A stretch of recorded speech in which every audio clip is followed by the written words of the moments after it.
Welcome everybody to the AI Engineering Bootcamp Cohort 5, Session 5. This is week 3, and this is quickly as we can get you to agents, the number one thing on everybody's mind in 2025.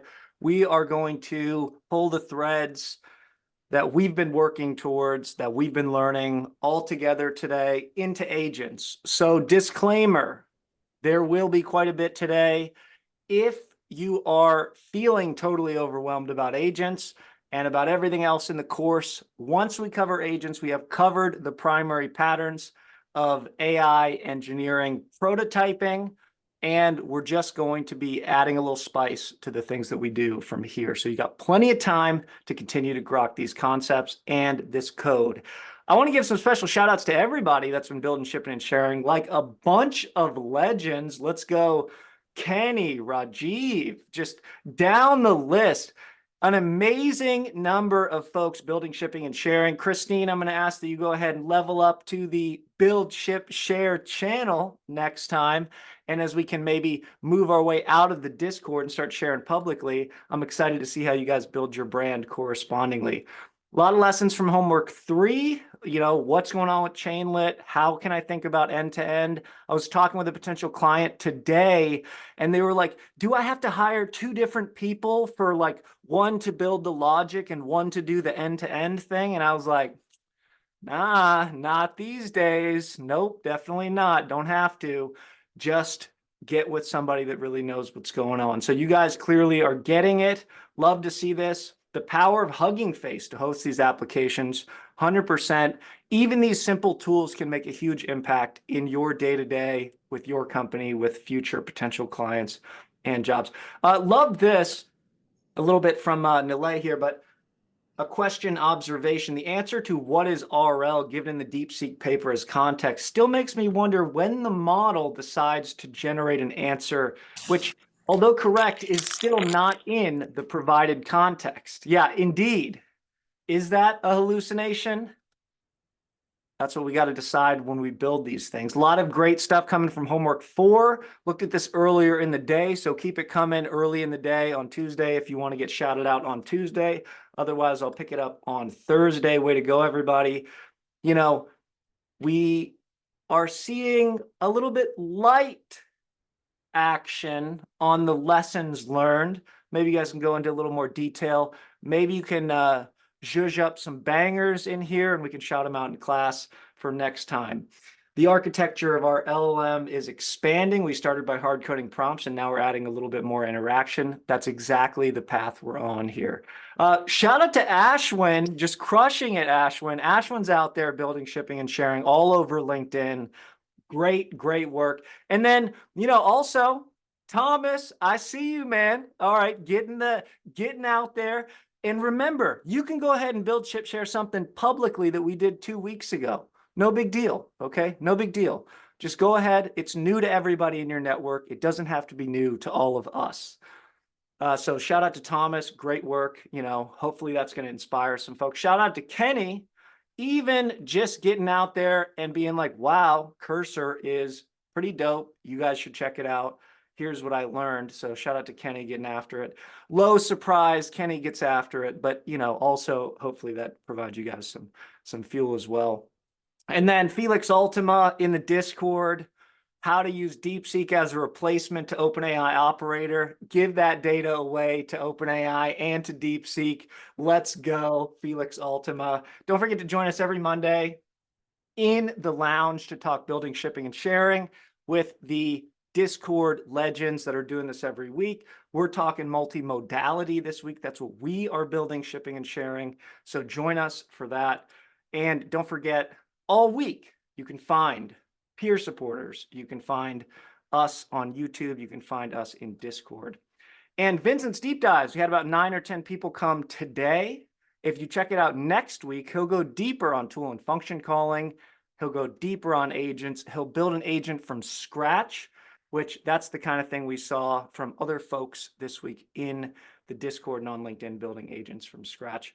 Some feedback on your grades. So we got grading done, and Amazing job, everybody. 37 of you guys got a perfect 100% or greater score on homework 1. The vibe check is good. Great vibes, everybody. 46 submissions is completely off the charts.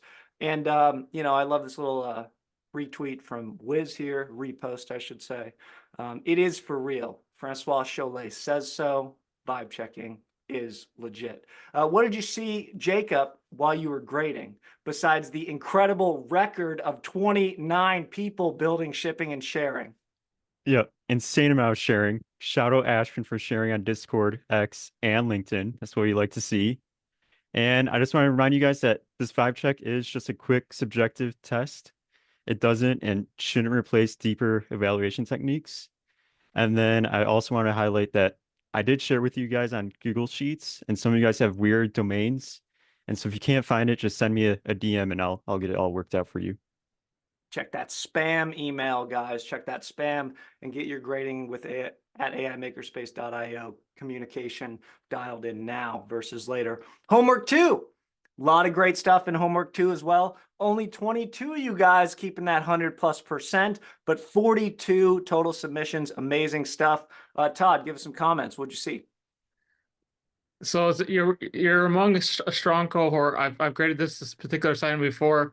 Very good, and it's very cool. It's a new world. I mean, we're leveled up. People using cursors sometimes. It's cool.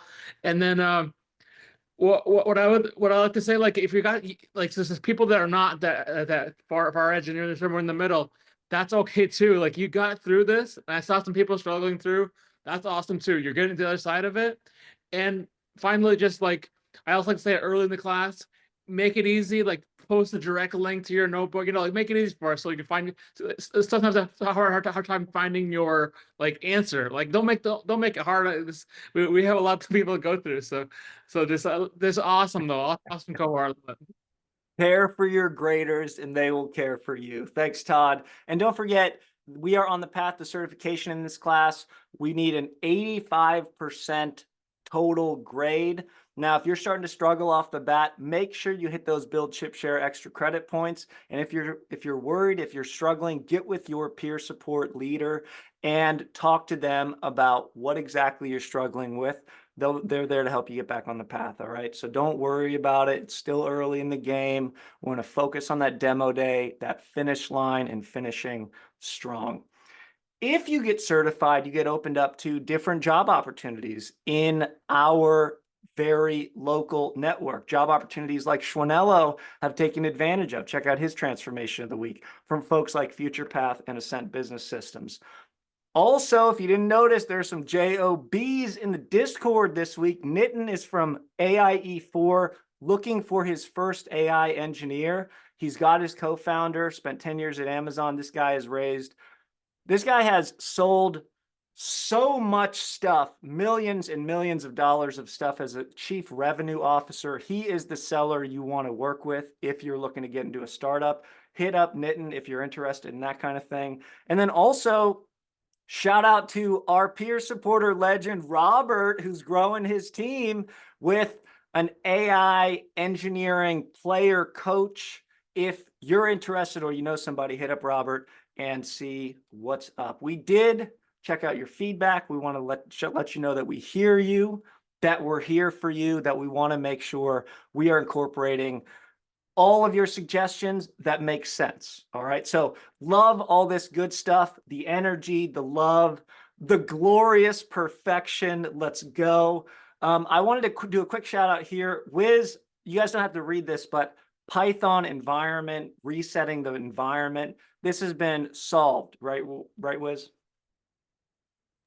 So this is solved by opening your the folder that the assignment is directly in Cursor or VS Code.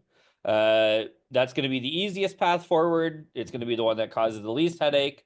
It won't cause any issues with Git. So the idea is that you'll click open folder, open the folder with the VM in it directly, and this should skirt around some of these kernel issues that people are experiencing. Nice. Okay. Very cool. All right. So we got some other feedback. Slow down the lecture a bit.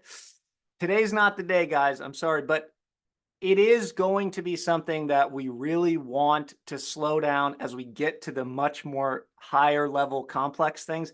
These core aspects, we're going to keep revisiting them. If I wasn't going to keep revisiting them, I would be going much slower. The problem is this is a massive space. We can only slow down so much. So please rewatch the lectures and slow them down if you need to. We are hearing that from some folks. And others, you loving the speed, you know, we're going to try to make sure that it's the right speed over the long term, over the entire cohort. Deeper understanding of LangGraph coming soon. Analogy to how different components, okay, check this out. We've got something for you today. And I've sort of wrapped that in. Longer breakout sessions, longer lectures. Well, we're trying to make the breakout sessions as long as we possibly can. You guys seem to be loving that, and that is working. We're going to keep it at about 25-minute breakout sessions, and we're going to really strive to hit that number each time. Some links to graph theory. Session was overwhelming. We're going to come back to this in a second. Expand some sessions. You know, if we expand, the time will be filled just the same. You know, it's better to have this 2-hour nice concentrated sesh. Go to the deep dives, go to the office hours to get that additional support. A little bit harder to grasp, maybe a flowchart. We'll come back to that. Felt like we went through the code very fast. Hopefully, you know, we start to get comfortable with each other's pace, whether it's lecture, code, or the 2 hours, or whatever exactly it is you're trying to get out of this. Just align that to your expectations of the session. There's going to be a lot in each session, and you don't have to get everything live. Okay, you're going to have time to chew on this. You got to kind of like take a bite and like chew it, and then you got to kind of just grind it, and you got to kind of just chew the cud a little bit over potentially a long period of time, maybe all 10 weeks to really grok some of this stuff. And that's exactly what I had to do. That's exactly what so many folks, including peer supporters, have had to do as well. So if you're not getting it on the first try, don't worry. It's normal and totally exactly what you should expect when you try to teach this to others. Okay, recipe books of things. As we grow, I would love to see more of this. For now, you can find open source versions of what people have done in previous cohorts. Just as we encourage you to have your GitHub, we encourage them to have theirs. I'm new to Jupyter Notebooks. Okay, just keep working at it. Keep grinding, right? Share the reading. I hope we did this. I hope you liked this. Hope you got the reading material, and I hope you did your reading. And ingesting tables and figures, generating responses with structured outputs. Sounds a lot like tool calling, function calling. More agent framework discussions. I'll let your breakout rooms decide how much to go into that. If we, as Mike C would say, if we sort of drink our milk with LangGraph, the other stuff will start to make more sense inherently. If you really go deep on one of these, LangGraph is the one you should start with. And I'd love to see how to handle long-term memory. I'm sure we'll see more and more about memory, especially if you go to Vincent's Deep Dives and perhaps in Wiz's Notebook today. High quality data, where can we find it? Go to Hugging Face, check out the data sets. And finally, shout out to Jacob, shout out to Mike C. You guys are crushing it. Way to go. Okay, and we're off. What are we doing today? And what are we doing all week? We're doing agents, and then we're going to cover multi-agent systems. What we want to do today is we want to understand what is an agent. Then we want to understand how to build these agentic systems with LangGraph. And we'll use LangSmith to evaluate our agent application. Okay. Now, I want to start with LangGraph because we already saw it. But first, let's revisit some of these feedback suggestions. Maybe a flow chart, hard to conceptualize, a little overwhelming. Let's just return. I'm going to remind you and tell you what I told you often in this course, because these are the most important concepts. In LangChain, every component of a chain is a runnable. Remember, the runnable is the primary abstraction. The chain is not the primary abstraction. The chain is just a sequence of calls to other components. The runnable is each component of a chain. Okay, so this is an interface that allows us to provide an input, it performs an operation, it provides an output. We can keep going down the chain. The runnables are the Lego blocks. We combine them in flexible ways using LCEL. Okay. Now, last time we saw that we could build a simple RAG chain, retriever, prompt, model, output, parser. And we'll see now that we can also leverage nodes in graphs when we talk about runnables. Okay, this is what we saw in the last assignment. We saw simple RAG, context, retriever, query, runnable pass-through. Never show code on a slide like this. I'm just going to break the rule today. Hopefully it's helpful to you guys. Let's look at Wiz's explanation of this. This chain takes in some string and passes it to two different LCEL runnables, the retriever, boom, and the runnable pass-through. Then it chains the dictionary to format the chat prompt, and then we push it into the OpenAI chat model, and then we push it into our string output parser. We can visualize this, and it might be helpful for those of you that appreciate a good visualization. Okay, now, if we do .invoke, which I saw that in the chat last time, what's really happening under the hood? Well, if we go to the left pipe here, we see we're grabbing the question, we're going through the runnable pass-through, we're literally just grabbing the question, pumping it through, boom, here. Runnable pass-through, which simply propagates the string to the dictionary under the key query, question here. Retriever takes the other runnable path. We go into quadrant vector store, and then we have the question and we have the context that come below. All right, so we've retrieved the context with the retriever. Now, what's the retriever? Well, the retriever is the vector store as a retriever. What's the vector store? That's just quadrant. Okay, remember, this is where all the magic happens, right? This is where all of the LangChain RAG stuff happened, right? So it's all happening right there. Just boom, retrieve. Let's go back and look at Wiz's explanation. Retriever, runnable pass-through.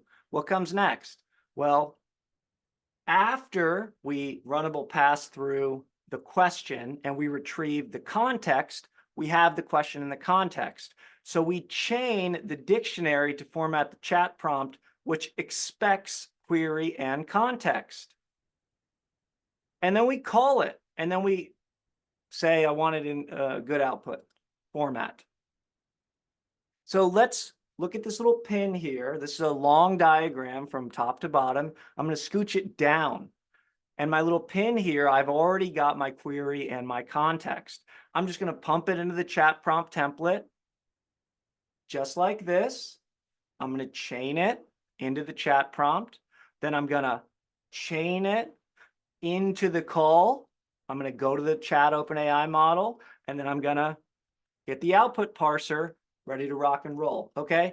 And that's all there is to what we did last time, the simple RAG application. Every component of a chain is a runnable, and similarly, every node in a graph can be a runnable, okay? Remember graphs. The graph is just a collection of nodes and edges. The nodes can be these LCEL runnables. They can also just be a simple Python function, or as we'll see, they can also be tool calls. Remember, we didn't just build a simple RAG application using a chain. We built it using LangGraph too. And the same basic principle is at play here. We're going straight down. We're starting, we're doing the retrieval, we're doing the generation, all right? Now, notice, straight down. These are DAGs, These are acyclic. These are not cycles. Okay? So, with that context, let's talk about LangGraph, where we can build language agents as graph, top level of their docs. What does that mean? Well, another way to think about this is agents with access to tools can solve problems. Another way to think about this is we're literally just going from acyclic to cyclic. We want to add cycles to our applications. We want to add thinking cycles. We want to add processing and reasoning time, you might say. Now, if you look also at the top line of LangGraph docs, you'll see it's a library for building stateful multi-actor applications with LLMs used to create agent and multi-agent workflows. Stateful. We already talked about this a little bit last time. State. This is what's the state of affairs with my whole app right now? What's going on, right? I might want to trace the state through different runs of my runnables. Now, Harrison did a TED Talk, the CEO of LangChain, a while ago. Feels like forever ago now. I think this was like late 2023, where he's talking about different cognitive architectures. And it's important to kind of focus on state machines here, but we can kind of walk through the other ones. They're kind of ordered by level of autonomy, or in buzzword compliance today, we might say agency. Okay, so a simple LLM call, input, LLM output. These are sort of very, very simple things that we could give an LLM, whereas in classic code, we're just straight writing it. Where the LLM comes in is it's sort of deciding on the output for us now. So that's the first level of agency or autonomy here. With a chain, it's simple still. There might be multiple steps, but we're not really deciding which steps to take. We're not telling the LM to decide where to go. We told it where to go. Now, a router is going to say, hey, take this route or that route. Go here and do this if this, go here and do that if that. So here we might have a little bit of a more complex system that we can route stuff to different places. This will become important when we do multi-agent systems. And then, of course, we can talk about a fully autonomous system, fully autonomous agents. They decide on everything. They decide which sequence. They decide on the output. But honestly, that's not real attractive to enterprise today. What enterprise wants is a little bit more control than that. And that's where state machines come in. State machines allow us to say, hey, go here. And then when this happens, call me, bro. Call me. Okay. We need a human in the loop on this. And this idea of cognitive architectures, this was some pioneering stuff. You'll see small agents, I think we'll cover this on YouTube next week, just came out. They talk about agency levels. Okay, so it's the same thing in a sense, conceptually. It's like, how much agency do your LLM applications have? And so, this is a question that probably we don't want fully autonomous. We want to track state and we want to go pull in humans when we need them. All right. Remember, LangGraph's also intuitive. If product can diagram it, engineering can build it. This is this idea of these directed cyclic graphs. And remember, graphs are just collections of edges or nodes. And the nodes are runnables or functions. And the edges are where to pass the state next. So we got to set up a state object. Got to set up what's called a state graph. And we got to kind of track it along the way. After we set up a state graph, we're going to then add nodes. Then we're going to, you guessed it, add edges, starting with a starting edge. And then we're going to add conditional edges, and then we can close the loop. Okay, so with all that loaded into your RAM now, let's bring in another piece here. Orchestration. We talked about this last time already. This is where we are. Don't forget it matters what you're building and why. Definitely matters. But when we get to AI engineering, we're generally talking about how to build the solution. We're talking about how to leverage the app stack. We're talking about how to build with this in-context learning design pattern, how to build by putting stuff in the context window through a combination of embedding and retrieval and inference. So the app stack, we've looked at it, embedding, retrieval. Zoom in here. This is where we find our good friend, the agent today. And what we're going to build is we're going to build LangGraph agent application today. It's going to be RAG-esque. It's going to remind you of RAG. It's going to be a little bit different than RAG. And we're also going to leverage LangSmith. Okay, so with all that in mind, let's introduce agents. Okay, we already kind of got this idea, but agents, in one sense, are just fancy RAG, okay? We have a definition for agents. And the definition is a system that can leverage or emulate reasoning or equivalent to make dynamic decisions in an application flow. There are many ways to talk about agents. We'll come back to that next time when we talk about multi-agent systems, RL, environments, etc. Put all that to the side. We're not building with RL and environments. We're building LLM application flows. Agent, agentic, agent-like, these are exactly the same word as far as we're concerned when we're building. Agents come into play often during retrieval and during our prompt augmentation. Remember, if we do retrieval well, we get great generations. And RAG is, of course, just giving the LLM access to new knowledge. That's kind of what agents are doing too. Especially the agents that are going to create business value today. We get enhanced retrieval by giving the agents access to tools and letting them chew, letting them think about the data that they're seeing, letting them converse with themselves. Another way to think about agents is that we're adding another layer of complexity. We're adding cycles. Agents is not a new word. Agents can mean some small component of some larger system in general.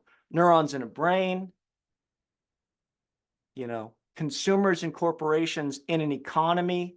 Agents are sort of core, small pieces of a larger system that, when added up together, create this emergent complexity. This is sort of like the grand vision of sort of agency, right? And AGI in some sense is like we want to really allow this thing to sort of be able to kind of do anything, even if it's with very simple rules and with access to all different kinds of tools or anything we might be able to find on the internet.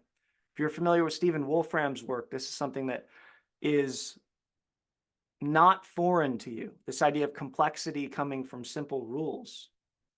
Now, that said, if you read something like Chip Huen's new blog, one of the things she points out off the top is the Anthropic best practices they just put out in December. It's like, find the simplest possible solution.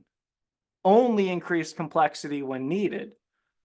Well, when do we need complexity exactly? Well, I mean, if we keep it simple as we possibly can, we might say, well, did our evaluation numbers go up? Did the customer say they liked it better? That's probably a good reason. We don't want to add complexity for complexity's sake. We want to root this in good product management strategies. But can we get away with an OpenAI API call? Can we get away with prompting? Can we get away with a simple RAG solution? Or do we need simple rules in a loop? simple rules with access to simple tools, and deciding which tool to pull out of your tool belt, your little agent superhero. So our reasoning loop, our agentic loop, our cycles, they look something like this. When you ask a question, we go to the agent. The agent's like, I don't know if I know the answer to that. Let me try something. Let me see if it helps. And it's going to take some action. We can observe something from that. We go back to the agent. Maybe I know the answer now. Boom, got your answer. Maybe not. What happens when I take an action? Well, I'm picking a tool out of the toolbox, generally speaking, and it might be a custom RAG, it might be a search tool, an API, and I'm going to get some observation that comes out of that tool use. That observation is going to be pumped back into the conversation the agent is now having. It's now having this conversation sort of with itself, so to speak. If you have multiple agents, then they're having a conversation. Okay, keep that right there. One more intro. What is this pattern? Well, this is the pattern that we want to always be thinking about. This is the react or reasoning action pattern. Okay, we're going to think about it. We're going to do something. How much thinking, how much doing? Well, that's a good discussion for these days. This is from October 2022. And what they said in this paper was they said, reasoning traces help the model induce, track, and update plans, as well as allow it to interface with and gather additional information from external sources, like API calls to stuff or environments, as we'll come back to. Okay, so when I ask a question and I go to the agent, what's happening here? Well, actually, to call the tool, as we'll do today, we'll have two tools, archive and search. To do this action, I actually need a fine-tuned LLM to do a tool or function call. And so this reasoning and action piece here, this is function calling. Function calling is literally reasoning and action in one step. And function calling is sometimes called tool calling. Yes, those are also the same things. Right tool for the right job. You got to make sure, okay? But function calling, best meme, one of the best ones in the deck, is a tool because it calls the function. Play with that, chew on that. Agents, 3 intros: fancy RAG, function calling and access to tools, the reasoning action pattern. Remember, an agent is a system that can leverage or emulate reasoning to make dynamic decisions in an application flow. So our build today, we're actually going to leverage archive as a tool, which means we're not going to build a vector DB. So we don't need an embedding model like we did. When we put the R in RAG, we talked about this retrieval. Well, here we're just kind of grabbing the stuff and we're putting it right in context. We're grabbing it from an API. We're asking a question and we're going to our OpenAI functions agent. That agent is going to be like, do I know the answer? Maybe I'll check my toolbox. Maybe I'll go grab something out of it. Maybe I'll see what kind of result I get back. And again, this can happen all within a single node of a graph. You might wonder what the prompt looks like for these kinds of things.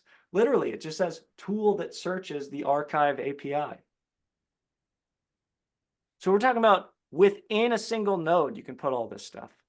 When we do retrieval well, generation goes well. Let's see how it works by heading over to the Wiz to show us exactly how to do the build we're going to crush today. Oh, and we will crush. Okay, so breakout room 1 build is going to take us through the construction of a sweet graph. I'm going to go ahead and share my screen, and we're going to look at it together. Okay, so first things first, we've already kind of done you know, a lot of this stuff, right? So we've done the basics of setting up a graph. We're just going to kind of reconfigure the shape of the graph so that it's following the patterns that that Greg was mentioning. Okay, so when we start, you know, similar as what we saw before in the other notebook, right? We've got some explanation, some exposition about graphs. We're going to grab some dependencies. We are going to move to you know, if you're using this in your local, I'm just gonna make sure that you don't need to run this pip install, right? So if you're doing this in local, you don't have to do pip install, which is nice. Then we're going to look at our environment variables. Our environment variables are going to be basically what they seem like, which is going to be OpenAI API key. And we're also going to pass in our Tvili API key, which I'll head to the GitHub here to show off. The idea of using these API keys is because we need some kind of tool with which to search, and the tool we're going to use is the Tvili API. So this is going to look like this, and that's it.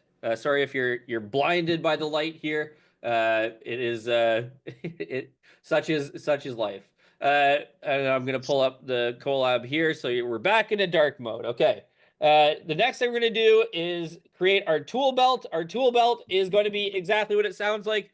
It is a belt of different tools that we could potentially call. So this is, in essence, the way we solve our problem, right? Which is that the LLM doesn't know stuff that happened today and only knows stuff that happened when it was trained. Tools can help us get over that, which is nice. Okay, then we are going to set up our tool belt. You'll notice that we don't really have to do a whole lot because we are using these LangChain community provided tools. The underneath the hood, these tools are generated extremely straightforwardly. We can look at them and see just how easy it is to set up our own tools. You can see here we've got this class. A lot of this is doc strings, right? Then we have just some name, a description, some a way that we want to call it, and then our run method is just going to do some you know, search and return the results. We're going to look at next time how we create custom tools, even easier than that. But for now, we're just going to use these prepackaged ones. We have Tvili and we have Archive. Archive is going to search Archive. Tvili is going to search Google. Now we can set up our model. Once again, we're just going to use OpenAI's model, GPT-4o.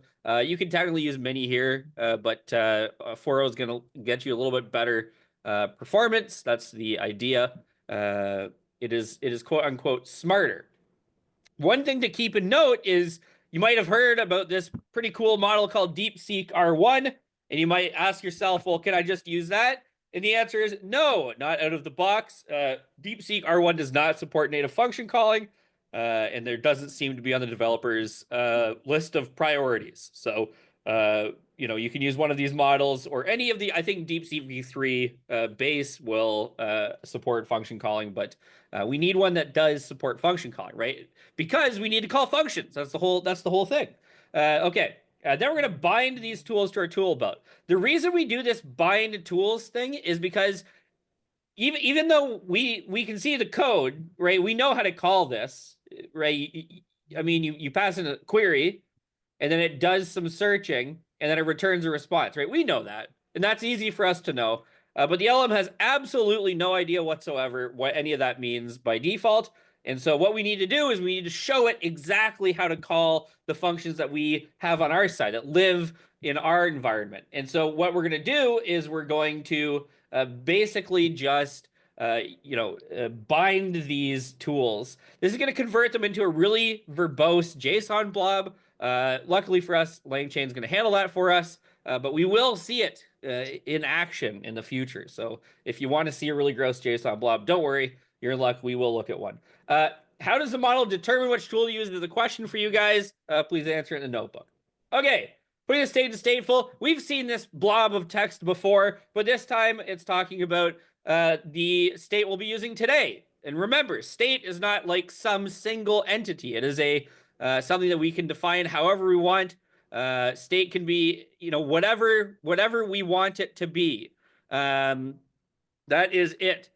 Once we look at the state here, we can see it's just a list of messages. Just a list of messages. And what we do is we keep tacking on new messages to that list of messages. That's our whole state, right? And that's it. Okay. Then we have our actual construction of state, which is going to be the type dict, same as we saw before. We're going to have an annotated list this time, which is going to have add messages as an operator. Add messages essentially is going to allow us to return directly to state, and the default behavior will be, instead of overriding this list with a new list, it's going to append the new list. So you're going to see that we return lists directly to state, and because we use this operator of add messages, the list will just keep growing. You can imagine that there's some obvious limits here, right? The list will keep growing. Doesn't sound so good if we have thousands of messages that we're keeping around in memory, right? So we'll discuss that later on, how we might think about that. Okay, and now we get to graphs. Again, nodes and edges. Everybody loves nodes and edges. We're going to have our tool node, which is going to be basically just a default node that calls tools when it's told to. Very surprising. And then we have our call model node, which we're going to build. It's going to take in state as an input. It's going to get the messages that are in our state. We're going to invoke the model on those messages, and then we're going to return our response directly to state. And again, we're returning this single list, but it's not going to override our current state with this list. It's going to append it, which is useful behavior. And then our tool node is just going to be instantiated with the tool belt, which means that it has an awareness of which tools it can call. It needs to have that, or else it won't work. All right, so now we have two nodes, call model and tool node. What we're going to do now is we're going to create our blank state graph. This is done by initializing our state graph with our agent state. And then we are going to add a node. We're going to call our call model node the agent node, because it's going to be doing the quote unquote thinking. And then we're going to call our tool node the action node, because it's going to take action. And this is going to, put us right into that kind of thought that Greg was talking to us about, which is that we want this reasoning and action to happen, which is useful. So this is what our graph looks like so far. It's just two circles. One says agent, one says action. These are two nodes. This graph is entirely useless. It does nothing right now, right? In fact, you couldn't even compile it if you tried. It would just break. So that next, what we need to do is get into our graph. And the way we get into our graph is by connecting a node to our entry point. So our entry point is going to be this start node or input node. The idea is pretty straightforward. Now, when we call or invoke this graph runnable, we're going to go to this agent node first. That's all that means. There you go. Someone asked a question about if you can name the nodes. You can name them whatever you want. Just make sure it's consistent. You can call this the Bob node and the Alice node. Doesn't matter. It's totally up to you. Okay, so now we have a graph that has connected our... We have a place to start, and we can go to agent, but then we can't go anywhere else, and that's useless. So we need to create some edges. The first edge we're going to create is called a conditional edge. This is a big fancy way of saying it's an if statement for a graph, right? So all we're going to do is we're going to have a node that we can come into, and it will either send us to one node or another node or any map, right, of n nodes. The idea that we're going to leverage here is that we're going to check the most recent message in state, and we're going to determine if it has a tool call. If it does have a tool call, we're going to go to the action node so that we can do the action. And if it doesn't have a tool call, we're just going to go to the end node, right? We're just going to be like, nope, we're good. We don't need to do anything else. So the way we add this, you'll notice that this is just another Python function, nice and easy. which is basically a conditional. You can use a map, right? So we can go to n nodes. So what one to many doesn't matter. And then we're going to add the conditional edge. It's going to start at agent, and then it's going to go to should continue, and should continue is going to be what determines where it goes next. And you can see here now we have the classic flowchart diamond, right? Which is we come in here. When we go through should continue, we're either going to get continue or end, right? We're either going to go to the action node or we're going to go to end. That's it. Easy peasy, lemon squeezy. However, this is still a useless graph, right? So now we can go to the agent to the end. But what happens if we get to action? We're just stuck, right? We're owned. Our graph doesn't work. It fails. That's sad. We need to find a way to tie these two together to be able to loop, right? To build in that cyclic behavior. And so what we do there is we just add an edge from action to agent. It does matter. From and to does matter, right? These are directed graphs. So we go from action to agent. So it does matter what order you put these in. This is saying from this to that. And now we have this purple line to represent we've done that. And we have now a valid graph. We can come into the graph, and every path can terminate at end, which is great. That's what we want. Okay, now that we've done that, we can compile the graph. Compilation is basically just a very, it's a very cursory check to make sure it works at all. Don't expect this to be like a robust check of the graph's logic, right? It's just saying, do all the runnables line up? Do all the inputs match to outputs? Can we get from start to end? Is there any weird hanging nodes, right? There you go.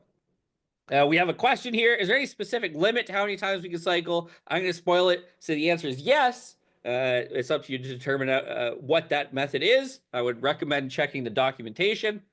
And now we can use our graph just like any other runnable. We can use our graph by invoking it, or we can use it in this way, which is going to be to stream the graph, right? So instead of just invoking it and seeing the end result, which we can do, and that's fun. We already saw that though. We can go ahead and we can stream this graph. And what this means is every time we get an update, we're going to be able to do something with that update. So this is going to help us as we navigate through our graph, tell us where we're at. So we can see here that we have the receiving update from node agent. We get some tool call. Then we get an update from action, which is going to give us some information. And then we're going to use that information to augment our response through our agent. That's it. That's all you got to do, right? So streaming, again, all this is saying is we're going to run the graph, and we're just going to listen for events. And the events we're listening for in this case is called updates. Every time we get an update, we're going to stop and be able to do something. In this case, what we're going to do is we're just going to print some stuff out, right? That's it. But you can see that we go from agent, right? And our initial question is, who is the current captain of the Winnipeg Jets, right? Which is a hockey team. We go from agent. Agent determines, hey, we need to call our tool, our Tavili search result tool, right? And we need to send the query, current captain of the Winnipeg Jets 2023. You can maybe see a potential issue, right, that we would need to solve right away.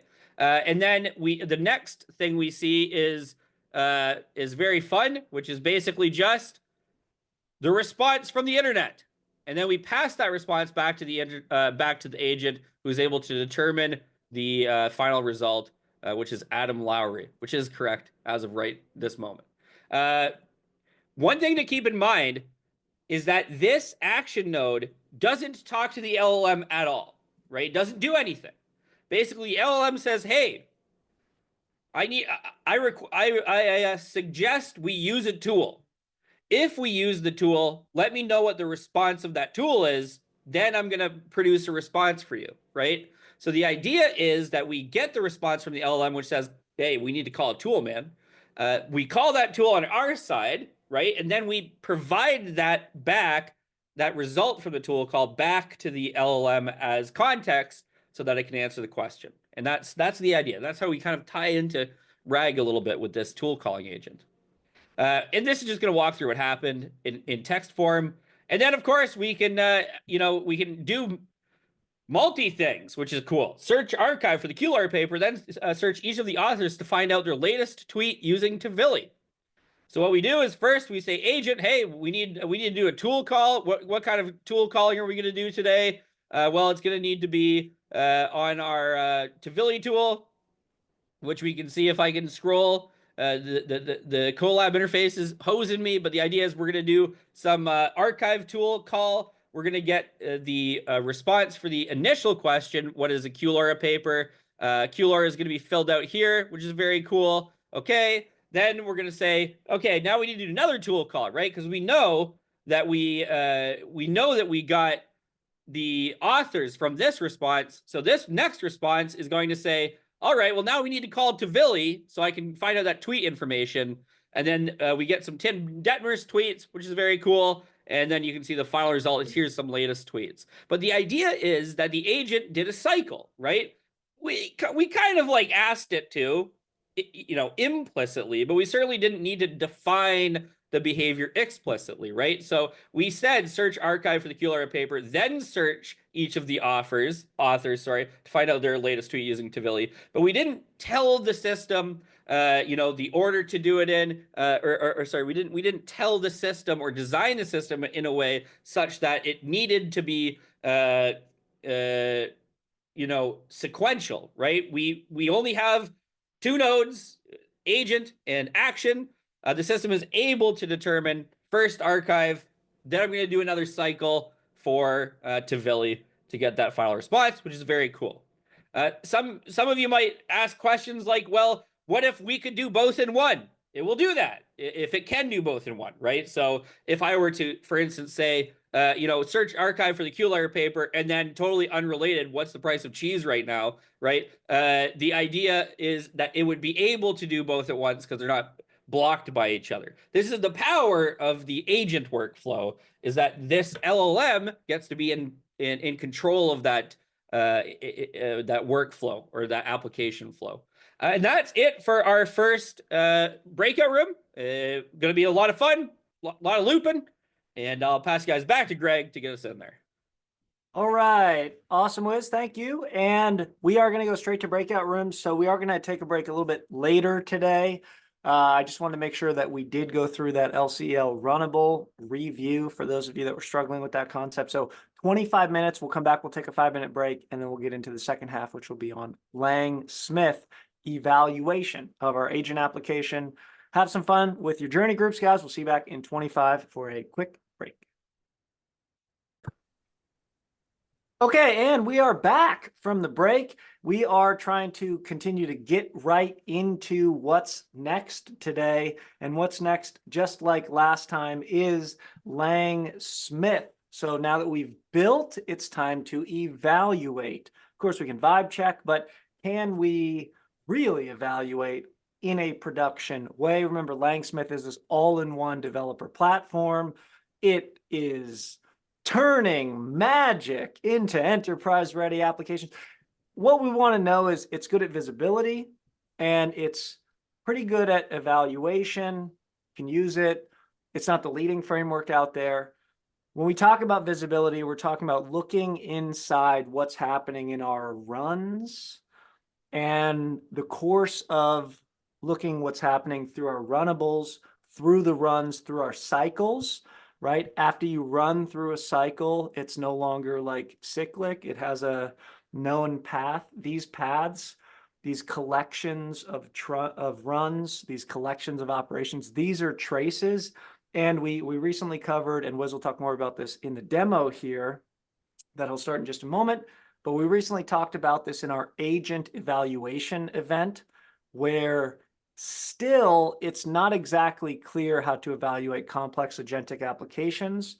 The best way to think about it is leverage the classic evaluation from LLM eval, leverage RAG evaluation techniques that we'll talk more about next week, and go dig into the traces. This is something that can be quite interesting in your breakout room discussion today. Wiz, show us how we can evaluate and check out what's going on inside an agentic application like the one we just built. Yes. Okay. So this is the fun part. Okay, we did it. We created an agent, but how do we know that it's doing stuff that we want it to do, right? How do we know that this LangGraph application is working? Enter LangSmith. So at the top of the notebook, you will have entered your LangSmith API information, so all of your keys. This is basically all you need to do to have tracing. So the moment you have this, you can start tracing. You'll notice that in the LangSmith web UI here, we can see traces right away with, there's no other things we need to do but set up those environment variables, which is nice. We can see how the agent is working. We can see what tools it's using. We can see how long everything is taking. We can click into any of these in order to determine exactly what the inputs and outputs are. The idea is we can also see how much it costs. We can see everything, right? From a glance using LangSmith, and all we had to do was set these up. There's lots of different versions of LangSmith now. They offer various, enterprise level or scale solutions, as well as just consumer solutions. You'll be totally fine with the free version for this course, unless you are like a former student who did thousands of evaluations in a day. I would just suggest if you do that, please turn off LangSmith, as you'll burn through all of your traces. Okay, so what is LangSmith really doing? Well, all it really does is it collects information about stuff that is happening in our LangGraph application. So we saw in this traceout, right? We have everything like what nodes it's going through, what the node is doing, the actual, Python that's happening. All of this is available as this trace object. Now, traces by themselves are incredibly useful for observability purposes, right? We can, or visibility as well. We can see what's happening, and that's great. However, we can also leverage those for evaluation, as we're about to see. First thing we're going to do is wrap our whole graph in a simple chain. It's going to let us just say, question, insert question, and then it will parse the final response as an output. This is an end-to-end evaluation. So we're not concerning ourselves with all of the steps that happen in here when we're looking at this style of evaluation, right? And we're not concerning ourselves with if the right tool was called. We're not able to draw conclusions about the timing of the tool calling. Should it have called it first or second, etc. Right? We're not concerning ourselves with that. We're looking at this from a purely end-to-end perspective. So we have some input, and based on that, we expect some output for the whole pipeline. We're going to talk about, as we continue on, diving in a little bit deeper, right? Getting a little bit more granular with our evaluations. But for today, we're going to leave it fairly straightforward, just the total input-output. So we create our agent chain so that we can do this. We have, question, what is RAG? And then we get a response. You'll notice that it doesn't generate any intermediate steps. We don't see the agent being called. This is all, moot for us. We don't care. We're going to use this on an evaluation data set. We're going to talk about how to create evaluation data sets coming up. But for right now, we're going to use the tried and true method of collecting data, which is produce it with your hands. So we produce a number of questions, and then we produce a number of answers. You'll notice that the format for these answers are a dictionary with key must mention that has a list of terms. What this means is that our answer will be marked correct if we mention these terms. Exactly these terms. They don't have to be in that order, but exactly these terms. This is the idea. So what we have then is we have kind of like a way to examine our end-to-end chain, right? We have an input to it, and then we have what we expect the output to contain. So now what we can do is create that data set. It does have to conform to this pattern. So you'll be expected to write code, which is basically just to fill in a number of questions and answers in the format, that's designated above. And then we're going to create our LangSmith client. We're going to use our LangSmith client, give it a data set name. We're going to upload this data set, which is just going to be all the questions and answers, and that's it. That will be all we need to do. The idea here is that we have now a data set that exists in LangGraph, and that data set has the examples that we selected, as well as it has our reference outputs. So you can see here that we have our question, we have must mention, and we have the ability to see this data set on our LangSmith dashboard. Now, there's lots of things you can do with LangSmith that we're not going to cover right now, but the idea is that you can use this or extend this. You can have human annotators come in. You can create these automatically, but this is how we're going to interact with it for today. Then we can add an evaluator. Our evaluator is going to be the must mention evaluator. It's going to take in a run and an example, and it's going to produce an evaluation result. We're going to get a prediction, which is going to predict on our get our output, right? So this is going to be the answer that we have. And then we're going to see if they must mention. You'll notice that we are just checking if, if there is the terms in our string. So it's exact match string parsing. That's it. There is no fancy things happening here. We're literally just seeing if there is if these terms appear in our response.